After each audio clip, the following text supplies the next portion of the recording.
Muy buenos días a todos. Quiero saludar a la delegada del Gobierno en la Comunidad de Madrid, querida Mercedes González, al nuncio apostólico y decano del Cuerpo Diplomático, don Bernardino Cleopas, a la presidenta de la Asamblea de la Comunidad de Madrid, doña Eugenia de Carballedo, al alcalde de Madrid, don José Luis Martínez Almeida, al presidente del Tribunal de Cuentas, doña Enriqueta Chicano, al secretario de Estado de Relaciones con las Cortes y Asuntos Constitucionales, don Rafael Simancas, al representante institucional de las Fuerzas Armadas, general Terceño García, miembros del Consejo de Gobierno de la Comunidad de Madrid, expresidentes de la Comunidad de Madrid, don Joaquín Leguina, don Alberto Ruiz Gallardón, doña Esperanza Aguirre, mesa y portavoces de los grupos parlamentarios en la Asamblea de Madrid, presidente del Tribunal Superior de Justicia y fiscal superior de Madrid, diputados nacionales, senadores y diputados de la Asamblea de Madrid, presidentes de las Reales Academias de Historia y Ciencias Morales y Políticas, doña Carmen Iglesias y don Miguel Herrero de Miñón, presidente de la Federación de Municipios de Madrid, don Guillermo Ita, subdelegada del Gobierno, presidente de la Audiencia Provincial, fiscal provincial y magistrada juez decana, vicealcaldesa y portavoces del Ayuntamiento de Madrid, alcaldes de los municipios de Madrid, representantes del Ejército y de la Armada, jefe superior de Policía de Madrid, jefe de la primera zona de la Guardia Civil, exdelegados del Gobierno, representantes de las organizaciones empresariales y sindicales de Madrid, entidades sociales, autoridades, medios de comunicación, señores y señoras. Quiero aprovechar estas palabras para subrayar la defensa de mi Gobierno a nuestra transición democrática, que fue ejemplar, cuyo éxito es hoy patrimonio de todos los españoles y que ha dado paso a los 43 años de paz y de modernidad más importantes de la historia de España. La libertad está en juego. Conviene recordar las palabras de Salvador de Madariaga cuando dice que la libertad es indivisible y la tiranía es contagiosa. Junto a los que confiamos en nuestra Constitución y deseamos que siga vigente muchos años, están los que han propuesto reformarla. Sospecho que los que proponen esta reforma se dividen en tres tipos: los que no parecen ser conscientes del momento en que vivimos, los que parecen no conocer bien la Constitución, de hecho, lo que piden ya está en la Carta Magna, y un tercer grupo formado por los que no tienen buenas intenciones.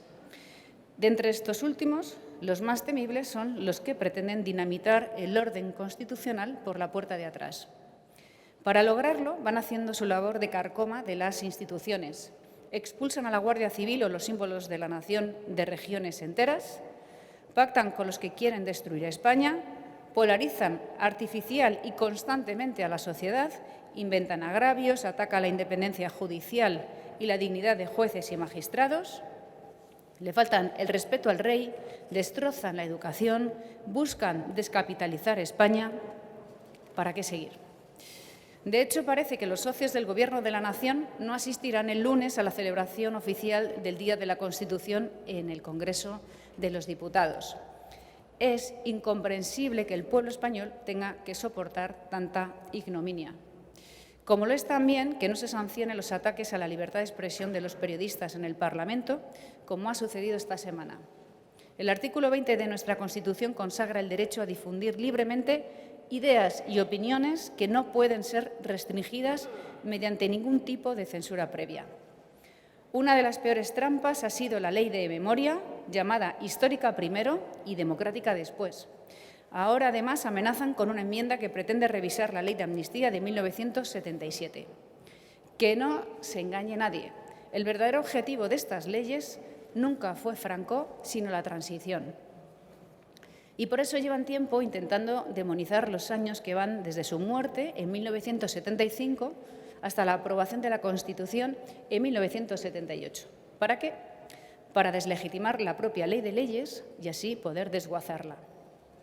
Por eso, hoy me gustaría recordar aquellos años de la transición, a sus héroes y por qué nuestra Constitución ha sido tan eficaz y lo será siendo.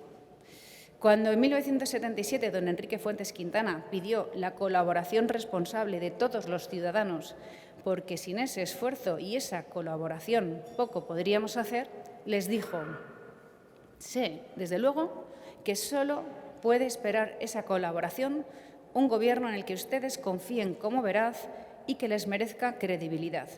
Y sé que esa confianza tendremos que ganarla día a día con palabras de verdad y con hechos que respondan a esas palabras. Y añadió: porque entiendo que mi primer deber es el compromiso de la claridad. Entre las muchas falsedades que se han dicho en estos días está la de que solo con los partidos de izquierdas han ganado los españoles en derechos. Los pactos de la Moncloa desmienten esto desde el primer momento de la transición. Enrique Fuentes Quintana fue el primero de los héroes de nuestra transición a los que me gustaría rendir homenaje hoy. Cuando se quiere criminalizar justo aquellos años que deberían ser, en cambio, nuestra inspiración, como inspiraron también a tantos otros países del mundo en sus propios procesos democráticos, hay que recordar que esos héroes dieron lo mejor de sí mismos en todos los ámbitos de la sociedad. En la Iglesia fue el cardenal don Vicente Enrique Tarancón quien se jugó literalmente el tipo. Recuerden los más veteranos que a la puerta de la catedral le gritaban los fanáticos: Tarancón al paredón, inaugurando él con esa práctica totalitaria lo que son hoy los escraches. Tarancón repetía que si no hay libertad responsable, no hay persona. A derecha e izquierda del ámbito político se hizo durante la transición ese ejercicio de libertad responsable con buenas dosis de valor, como el que tuvo Felipe González para renunciar al marxismo y apostar por la libertad y la democracia, por el Estado de Derecho. Le acompañaron Enrique Mújica, Nicolás Redondo o Alfonso Guerra en este proceso del PSOE hacia la socialdemocracia entre 1974 y 1979. Manuel Fraga, Miguel Roca, Gabriel Cisneros, Pérez Llorca, Herrero de Miñón, Gregorio Peces Barba, Jordi Soletura, justo quienes los totalitarios de hoy quieren falsear, son ejemplos de personas que sentaron las bases de la devolución de España a los españoles. ¿Qué no le debemos a Adolfo Suárez, quien capitaneó los primeros gobiernos? Se legalizaron todos los partidos, se dio el perdón en una ley de amnistía que fue un acto de generosidad, de verdadera memoria histórica, de reconciliación, que permitió a muchos empezar de nuevo. Solo ETA, que siempre buscó establecer un régimen totalitario a través del terror, despreció la oportunidad. Nunca quisieron la democracia, ni la libertad, ni el Estado de Derecho, como tampoco los que lo quieren sus sucesores. Por eso, ETA mató cobardemente a unas 50 personas antes de la muerte de Franco, pero fue precisamente durante la transición y la democracia cuando mató a más de 800. Hizo exiliarse a miles de familias, extorsionó y torturó sin piedad. Estas cifras terribles demuestran bien a las claras que toda la retórica que hoy nos quieren vender los filoetarras y los que se beneficiaron de sus crímenes, cuando hablan de conflicto, paz, sentimientos, o cuando la aplicación de la ley la tachan de venganza, no son más que mentiras despreciables. Una y otra vez, la misma trampa. La reconciliación de la transición, la constitución de la España de todos, nos trajo gestos admirables como el acuerdo de todos los partidos en los pactos de la Moncloa, o que Tarradellas aceptase el estado de autonomías, que Santiago Carrillo acatase la Constitución y la bandera de España, o el comportamiento de todos los españoles, que fue, de nuevo, en palabras de Fuentes Quintana, de asombrosa responsabilidad. Aquellos héroes no parecían tan espectaculares como los que imaginamos por las películas, los cómics o las novelas. A menudo procedían del árido mundo de la ciencia jurídica, como don Torcuato Fernández Miranda, el autor de la impagable fórmula jurídica de la transición, de la ley a la ley, pasando por la ley. Gracias a Fernández Miranda se preservó la necesaria seguridad jurídica, la legitimidad ante las que habían sido las dos Españas, y no hubo un solo día de vacío legal. Basta pensar en las terribles consecuencias que ese vacío trajo después durante otros procesos democratizadores fuera de España. De la fórmula genial de Fernández Miranda surge la Ley para la Reforma Política, otro cimiento de nuestra transición. El Ejército tiene a su gran héroe en el general Gutiérrez Mellado, al que recordamos anciano y valiente, haciendo frente como nadie a los golpistas en el 23F. Pero su papel fue más allá. Gracias a él y a otros de sus compañeros, el Ejército se transforma hasta llegar a ser el de todos, una de las instituciones más queridas por los españoles y uno de los más estimados en el mundo por su humanidad, su buen talante, por ser hombres y mujeres confiables, eficaces. Esto nos lleva al tercero de mis argumentos, las transformaciones increíbles que la transición y su partitura, la Constitución de 1978, nos trajeron a todos. Ahora que los totalitarios quieren cambiar la Ley de Seguridad Ciudadana para dificultar el trabajo de la policía e incluso ponerla en peligro, hay que insistir en que hemos pasado de los temidos grises a la Policía Nacional, a quienes, como ocurre con el Ejército, estimamos, sentimos de todos. Están formadas por hombres y mujeres de familias de toda condición, nos fiamos de ellos y los admiramos. Hoy, entrar a formar parte de nuestras fuerzas y cuerpos de seguridad o de las Fuerzas Armadas es un orgullo y una ilusión para muchos jóvenes en España.